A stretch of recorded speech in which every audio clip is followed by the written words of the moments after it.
बिस्मिल्लाहिर्रहमानिर्रहीम।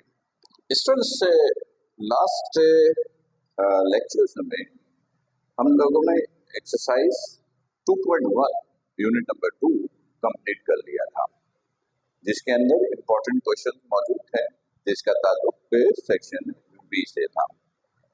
आज हम लोग इस सेगमेंट में 2.2 के क्वेश्चंस को स्टडी करेंगे। 2.2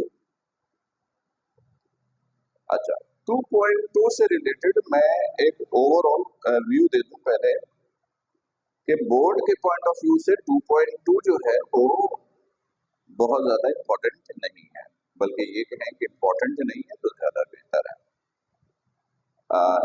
इसके अंदर 2.2 में जो क्वेश्चन नंबर 1 और 2 है, इससे पेपर में शॉर्ट क्वेश्चंस पूछे जा इससे पेपर में एमसीक्यूज पूछे जा सकते हैं, और एमसीक्यू ना सिर्फ पूछे जा सकते हैं बल्कि पेपर में एमसीक्यूज आते हैं।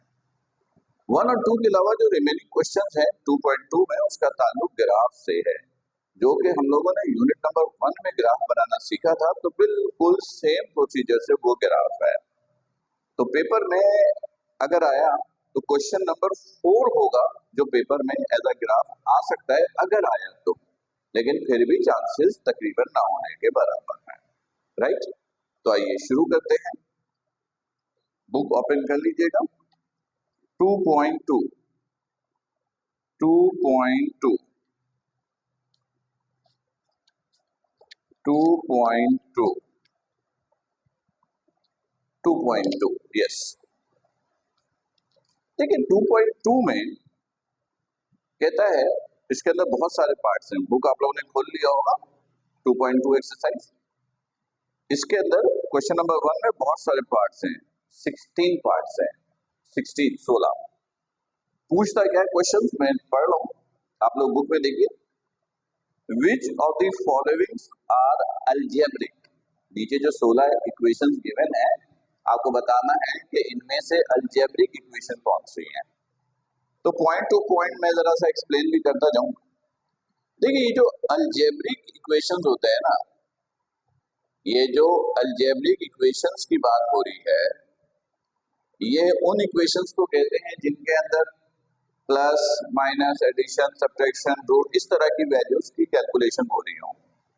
जैसे for example x square plus x y plus 9 equal to 0, x square plus y square minus 2 over x plus y equal to 4 या 2। वो इक्वेशन जिसके अंदर प्लस माइनस एडिशन मल्टीप्लिकेशन इस तरह की चीजें हो, उन इक्वेशन को हम लोग अलजेब्रिक इक्वेशन से कहते हैं। ठीक है, तो ये जो इक्वेशन है ये अलजेब्रिक इक्वेशन की एग्जांपल है। लाइट का कोई शेडो अगर आ रहा है तो मैं इसको थोड़ा सा लाइट ही बंद करनी होगी। अब देख लेते हैं, फिलहाल यहाँ पे शेडो नहीं आ रहा। तो ये जो एग्जांपल है ये अलजेब्रिक इक्वेशन की एग्जांपल है। सेकंड में क्या कहता है, exponential equation. Exponential equation, exponential equation, exponential equation उन इक्वेशंस को कहेंगे जिसमें पावर में कोई वैल्यूज गिवन हो। जैसे 2x plus y equal to 3, 3 tan theta is equal to 9। ये इक्वेशन कुछ ऐसी हैं जिसमें देखिएगा पावर में कुछ वैल्यूज है। यानी जब कोई इक्वेशन जिसके अंदर पावर में एक्सपोनेंट में कुछ वैल्यूज लिखी हुई हैं, तो उन इक्वेशंस को हम लोग एक्सपोनेंशियल इक्वेशंस कहते हैं। तो ये दोनों जो हैं ये एक्सपोनेंशियल इक्वेशंस की एग्जांपल है।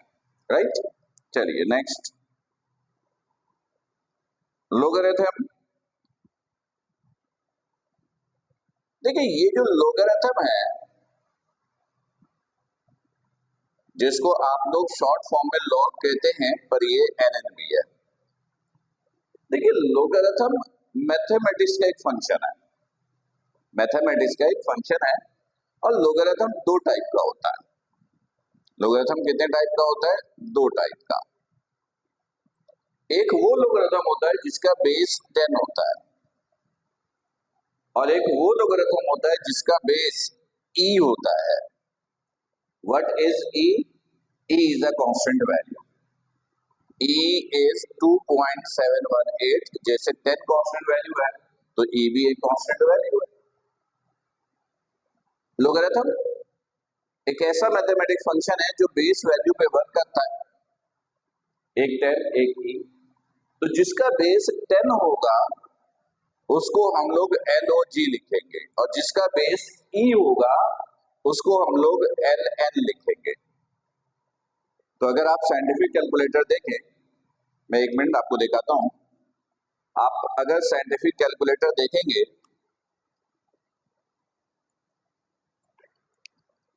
अगर आप साइंटिफिक कैलकुलेटर देखें तो ये है LOG का बटन, ये है LOG का बटन।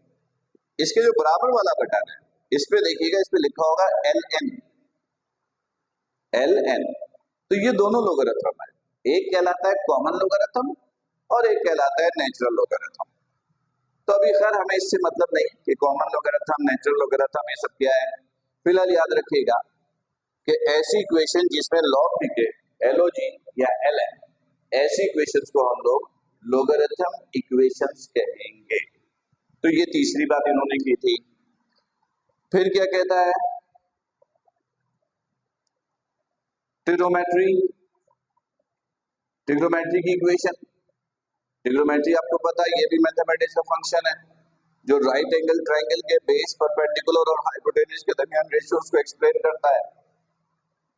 6 टाइप की ट्रिग्नोमेट्रिक रेशियो है, साइन, कॉस, टेन, कॉट, सेक, कोसेक। इनमें से कोई भी अगर इक्वेशंस के अंदर मौजूद है तो उन इक्वेशंस को हम लोग कहेंगे ट्रिग्नोमेट्रिक इक्वेशन। लेकिन अगर यही ट्रिग्नोमेट्रिक इक्वेशन इनवर्स की फॉर्म में मौजूद है, जैसे मिसाल दूं कि अगर ये है 3 sin theta plus 2 x is equal to 9, लेकिन अगर ऐसे 3 sin inverse theta plus 3 cos inverse theta is equal to 2, ये इसमें देखिएगा ट्रिग्नोमेट्रिक रेशियो तो है लेकिन इनवर्स में नहीं है, तो ये ट्रिग्नोमेट्रिक इक्वेशन है। लेकिन अगर वो इनवर्स में हो तो इन इक्वेशंस को कहते हैं इनवर्स ट्रिग्नोमेट्रिक रेशियो, राइट। अच्छा, फिर कहता है inverse trigonometric equations, hyperbolic equations. देखिए ये जो हाइपरबोलिक है ना, ये भी ट्रिग्नोमेट्रिक रेशियोज के फंक्शन में आता है। इसकी डिटेल हम लोग यूनिट नंबर 3 में देखेंगे कि हाइपरबोलिक फंक्शंस क्या होता है। फिलहाल इसकी पहचान याद रखिएगा, ये ट्रिग्नोमेट्रिक रेशियो का हिस्सा है। जैसे ट्रिग्नोमेट्री में आप देखते हो साइन थीटा, तो अगर ट्रिग्नोमेट्री में कहीं पर आपको नजर आए कि sine h theta, h small h is for hyperbolic function, small h is for hyperbolic function. अगर स्मॉल h आपको कहीं पे दिख रहा है तो यह हाइपरबोलिक फंक्शंस को रिप्रेजेंट कर रहा है, तो इसको हम लोग कहेंगे trigonometric, hyperbolic trigonometric equation, hyperbolic trigonometric equation. जैसे +9 इक्वल टू 0। लेकिन अगर ये इनवर्स में है, अगर ये इनवर्स में है तो इसको कहेंगे inverse hyperbolic trigonometric equation, right. तो अगला पॉइंट है इनवर्स हाइपरबोलिक फंक्शंस। अब मैं फिर रिपीट करूं, इसमें जो क्वेश्चन नंबर 1 है उसमें 16 इक्वेशंस गिवन है और आपको बताना है तो उनमें से कौन सी इक्वेशन जो है अलजेब्रिक है, कौन सा एक्सपोनेंशियल है, कौन सा लोगरिथम है, कौन सा ट्रिग्नोमेट्री है, कौन सा इनवर्स ट्रिग्नोमेट्रिक है, कौन सा हाइपरबोलिक फंक्शन है, कौन सा इनवर्स हाइपरबोलिक फंक्शन है। तो ये आपको बताना है। हाइपरबोलिक फंक्शन की क्या पहचान बताई? ट्रिग्नोमेट्रिक रेशियो के साथ एक छोटा h साथ होगा। इनवर्स में है तो इनवर्स हाइपरबोलिक, इनवर्स में नहीं है तो हाइपरबोलिक। तो बुक ओपन कर लीजिएगा, 2.2 क्वेश्चन नंबर 1 मैं यहीं से डायरेक्टली आपको बता रहा हूँ, आप वेरीफाई कर लीजिएगा। कोई कंफ्यूजन कोई प्रॉब्लम हो तो मैसेज के जरिए या लाइव सेशन में आप डिस्कस कर लीजिएगा। क्लियर है? पहली इक्वेशन है y is equal to x square plus 5x plus 6। ये सिंपल प्लस माइनस की इक्वेशन है, इसको कहेंगे अलजेब्रिक इक्वेशन। कौन सी है ये? अलजेब्रिक। नेक्स्ट, ट्रिग्नोमेट्रिक रेशियो है लेकिन इनवर्स में है। fx is equal to tan inverse x, तो इसको कहेंगे inverse trigonometric function. Clear? Next, y is equal to 2 की पावर x प्लस 1, 2 की पावर है, एक्सपोनेंट में है x प्लस 1, तो इसको कहेंगे exponential function, exponential function. Next, y is equal to log 5x plus 2, ये लोगरिथम फंक्शन है, लोगरिथम है। Next, fx is equal to 3 sin x, ये ट्रिग्नोमेट्रिक फंक्शन है। Next, y is equal to a power sin x, ये भी exponential function है, exponent में है, पावर में है। Next, fx is equal to x square plus 5x plus 7 over x plus 9, ये सिंपल अलजेब्रिक इक्वेशन है। कौन सी इक्वेशन है ये? अलजेब्रिक इक्वेशन है। Number 8, fx is equal to sin x over sec x, ये ट्रिग्नोमेट्रिक फंक्शन है। Next, y is equal to log a sin x, ये logarithm का फंक्शन है। इसको जरा सा मैं क्लियर करूं, y is equal to log a sin x। देखिए log जो होता है ना, नॉर्मली ये होता है log x, ये लोगरिथम का फंक्शन है, ये तो बेस वैल्यू है, तो ये log है और ये sin x इस x की जगह है, तो ये sin x लोगरिथम का हिस्सा है, लोगरिथम sin का हिस्सा नहीं है। sin x लोगरिथम का हिस्सा है, log x ये वैल्यू होती है, यहाँ पे sin x है, तो ये sin x log का हिस्सा है, इसलिए इसको हम लोग लोगरिथम फंक्शन कहेंगे। अगर ये होता sin log ax, तो ये log a अब sin का हिस्सा होता, तो इसको ट्रिग्नोमेट्रिक फंक्शन कहते हैं। अभी फिलहाल ये लोगरिथम का फंक्शन है, राइट? नेक्स्ट, उसके बाद है fx is equal to cosec inverse, तो ये इनवर्स ट्रिग्नोमेट्रिक फंक्शन हो गया। Next, fx is equal to tan sin x, trigonometric function हो गया। y is equal to x over x plus 3, ये सिंपल अलजेब्रिक फंक्शन हो गया। Next, fx is equal to sin hx, sin trigonometric ratio है, sin साथ में h है, तो ये हाइपरबोलिक फंक्शन है, तो इसको कहेंगे trigonometric hyperbolic function. Next, ln cos hx, अब ये cos hx ln के साथ है, ln का फंक्शन है ये, ln cos hx, ये ln का हिस्सा है, तो ये लोगरिथम का फंक्शन है। Next, y is equal to tan h inverse x, ये इनवर्स हाइपरबोलिक फंक्शन है।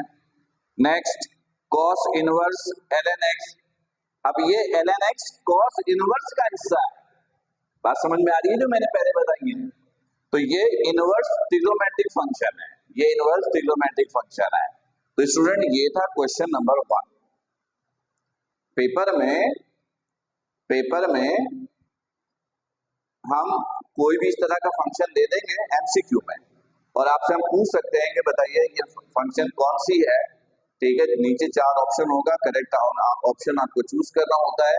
तो इस तरीके से ये क्वेश्चन जो है वो एमसीक्यू में पूछा जा सकता है। उम्मीद है कि क्वेश्चन नंबर 1 का कॉन्सेप्ट बिल्कुल क्लियर हो गया होगा, राइट? और अगर ये एमसीक्यू में आए तो आप बड़ी आसानी से इसको अटेम्प्ट कर सकते हैं। फिर भी कोई कंफ्यूजन कोई प्रॉब्लम हो तो लाइव सेशन में बिल्कुल डिस्कस कीजिए। अपना ख्याल रखिएगा। अस्सलाम वालेकुम।